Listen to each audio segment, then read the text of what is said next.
lamang.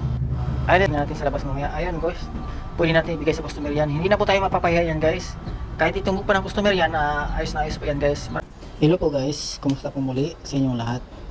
Ngayong araw ay magtimpla po ako ng Kia guys. Gold po yung kulay niya guys.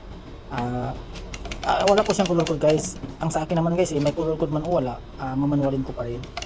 Para ipakita ko sa mga nanonood sa akin kung paano po magmanual lang mabilis at hindi po mahirapan at madali po may dikit yung kulay guys.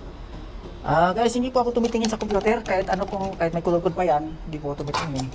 Ano lang po ako dikta guys para po makapagbigay lagi ng idea sa mga baguhan at sa mga mahilig sa pintura guys kung paano po magtimpla at maidikit agad yung kulay sa pamamagitan po ng pagmamanual. Kasi kung isi-search mo sa computer guys, kung sakaling may color code man yan, napakalayo po nang ibigay guys, tapos mapalayo ka pa. Mas maganda yung manual. Kasi kung marunong ka nang magbasa ng kulay, agad, direkta agad guys, hindi na pasikot-sikot. Matumbok mo agad guys kung anong kulay na kailangan, hindi yung galing ka sa computer. Malayo guys, napakalayo talaga.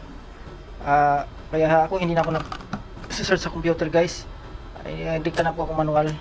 Ito guys, malapit na po nating makuha yung kulay. I-spray out natin maya lamang yan para makita natin kung okay na ba yung kulay natin sa pag-spray. Kasi pag hindi natin i-spray out yan, hindi po talaga natin makikita yung kulay natin kung okay na ba hindi.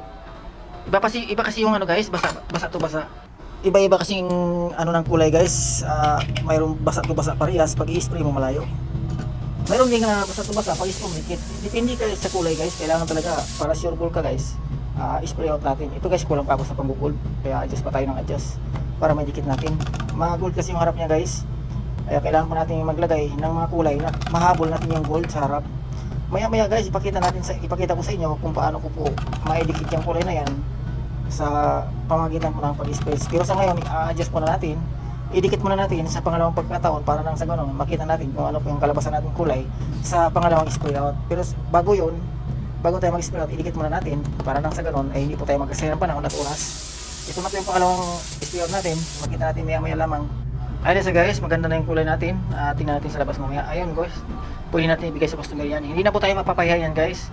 Kahit itumbok pa ng customer yan, ayos na ayos po yan guys. Maraming salamat po sa inyong lahat sa patuloy na panonood ng aking mga upload tutorial video tungkol po sa pagtitimpla ng pintura sa pagmamanual. Maraming salamat po muli sa inyong lahat guys. San mang panig man po kayo ng mundo. Magandang umaga, magandang tanghali, magandang gabi po sa inyong lahat. Maraming salamat po muli sa inyong lahat. Ang ganda na ng kulay natin guys. Pwede na po natin ibigay sa customer at masiyahan na po yung customer natin dyan. Salamat po muli sa inyong lahat mga guys.